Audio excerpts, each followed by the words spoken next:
China Pakistan economic corridor خطے میں ایک گیم چینجر کی حیثیت رکھتا ہے۔ کاشغر سے لے کر گوادر تک سی پیک کوریڈور کی گوادر پورٹ اور سمندری راستے کی حفاظت کے لیے میری ٹائم سیکیورٹی فورس بنانے کا فیصلہ کیا گیا ہے، جس میں نہ صرف نیول شپس بلکہ ہوائی جہاز اور کمانڈوز بھی شامل ہیں۔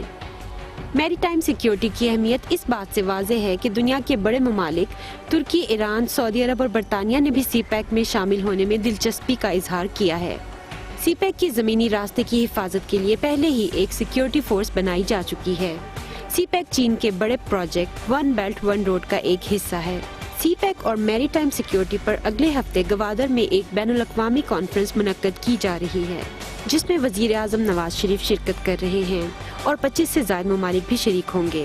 5 اہم ممالک چین، امریکہ، برطانیہ، ایران اور ملائیشیا کے نمائندے بھی اس کانفرنس میں خطاب کریں گے۔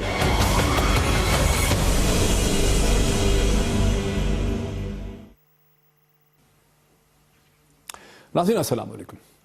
ناظرین، اگلے ہی چند دنوں میں وزیر اعظم پاکستان جناب نواز شریف صاحب گوادر کے حوالے سے گوادر جا کے ایک انٹرنیشنل بین الاقوامی کانفرنس کا افتتاح کرنے والے ہیں۔ اس کانفرنس کا عنوان یہ ہے کہ سی پیک اور گوادر کا میری ٹائم اکانومی میں رول کیا ہوگا۔ یہ ایک ایسی کانفرنس ہے جس میں نہ صرف پاکستان بلکہ دنیا بھر کے ممالک سے اس خطے اور دنیا بھر کے ممالک کے ڈیلیگیٹ، ایکسپرٹس، اکیڈیمکس جو ہیں وہ شرکت کر رہے ہیں، اور اسی موقع پہ پاکستان نے بھی گوادر اور سی پیک کی حفاظت کے حوالے سے ایک نئی میری ٹائم سیکیورٹی فورس کا بھی افتتاح کر رہی ہے۔ میرے ساتھ اسٹوڈیوز میں اس وقت 2 ایسے امپورٹنٹ پارٹیسپنٹس ہیں جو اس کانفرنس کے بھی پارٹیسپنٹس ہیں، مجھے اسٹوڈیو میں جوائن کر رہے ہیں۔ چیئرمین پاکستان کی پارلیمانی کمیٹی فار سی پیک جناب سینیٹر مشاہد حسین سید صاحب، اور ان کے ساتھ ہی تشریف رکھتے ہیں وائس ایڈمرل راؤ افتخار صاحب، اور vice admiral Rao Iftikhar founder اور پہلے آپریشنل کمانڈر ہیں پاکستان نیوی کی کوسٹل کمانڈ کے۔ Very warm welcome to both of you. Mushahid Sahib, آپ سے اگر میں بات کا آغاز کروں، you being the chairman, the chairperson of the parliamentary committee on the CPEC, اس کانفرنس کا مقصد کیا ہے؟ اتنی امپورٹنٹ کانفرنس جس میں وزیر اعظم جا رہے ہیں، واٹ از دی ریزن؟ یہ بڑا سی پیک کے حوالے سے اور میری ٹائم معیشت کی جو بات ہم کر رہے ہیں اس کے حوالے سے یہ بڑا اہم کانفرنس ہے۔ یہ پہلی بین الاقوامی کانفرنس ہے، اور بین الاقوامی کانفرنس ہے سی پیک کے اوپر، سی پیک کے اور گوادر کے حوالے سے، میری ٹائم معیشت کے حوالے سے۔ کیونکہ اگر ہم سی پیک کی بات کرتے ہیں گیم چینجر کی، تو سی پیک کا محور کیا ہے؟ گوادر کی بندرگاہ۔ کیونکہ جب ہم ون بیلٹ ون روڈ جو چائنیز انیشیٹو ہے جس میں 65 ممالک شامل ہیں، جس میں لینڈ روٹ بھی ہے، سلک روڈ جو ہے زمینی راستہ، اور پھر میری ٹائم سلک روڈ بھی ہے جو گوادر ہے، تو اس میں دونوں جگہ میٹنگ پوائنٹ 65 ملک میں ایک ملک میں ہے، پاکستان میں، وہ گوادر ہے۔ اچھا، سو گوادر از دیٹ کروشل۔ اتنی اس کی اہمیت دیکھ لیں، آپ دیکھ لیں کہ ایک طرف سے اوپر سے اب آئے کاشغر سے گلگت ٹو گوادر، جو میں نے کانسیپٹ دیا ہے G to G, Gwadar to Gilgit, connectivity ہوگی نا جی۔ تو اس حوالے سے ہم نے باتیں تو بڑی کی ہیں، اب ہم نے کہا ہے کہ جو میری ٹائم اکانومی ہے اس کی کیا اہمیت ہے سی پیک کے حوالے سے، گوادر کے حوالے سے، اس کو اجاگر کیا جائے، اس میں ڈسکس۔ آپ اس کانفرنس کے ہوسٹ ہیں؟ جی، میں اور پاکستان نیوی ہم مشترکہ دونوں، پاکستان نیوی اور پارلیمانی کمیٹی۔ اس میں کون کون لوگ آ رہے ہیں؟ کون سے کنٹریز کے ڈیلیگیشن؟ اس میں چائنا کے ایکسپرٹس آ رہے ہیں، اس میں ایران کے آ رہے ہیں، کچھ مغرب کے ایکسپرٹس بھی آ رہے ہیں جو لکھتے رہتے ہیں اس خطے میں، ایناٹول لیوین ہے، اینڈریو اسمال ہے، ملیشیا سے آ رہے ہیں جن کا تعلق میری ٹائم سلک روڈ سے ہے۔ تو یہ اچھی کانفرنس ہو جائے گی، پاکستان کے اندر سے بھی ایکسپرٹس ہیں، ایران کے بھی ہیں۔ انوالو کروں وائس ایڈمرل صاحب، Rao Iftikhar Sahib, you have been the founder head and operational head of the first coastal command. اس موقع پہ جو ہمیں پتہ چلا ہے کہ پاکستان نیوی ایک میری time security special task force جو ہے اس کو ریز کر رہی ہے، اس کی ضرورت کیوں محسوس کی گئی؟ بسم اللہ الرحمن الرحیم۔ جیسے مشاہد صاحب نے فرمایا کہ پورے سی پیک کا محور گوادر ہے، گوادر شہر نہیں، گوادر پورٹ۔ جو سی پیک کا جتنا بھی ٹریڈ آئے گی اس سی پیک کے روٹ سے وہ گوادر پہنچے گی، لیکن گوادر اس کا وہ پوائنٹ نہیں ہے جہاں کہ اس نے جانا ہے۔ گوادر سے پھر اس نے آگے کہیں جانا ہے اور کہیں سے آگے گوادر آنا ہے۔ تو جو اس کا سی روٹ ہے، جو اس کا سی پورشن ہے گوادر کا، that is the most important. Minus the sea part, this entire sea pack is just KKH extension. ٹھیک ہے۔ So it is the sea part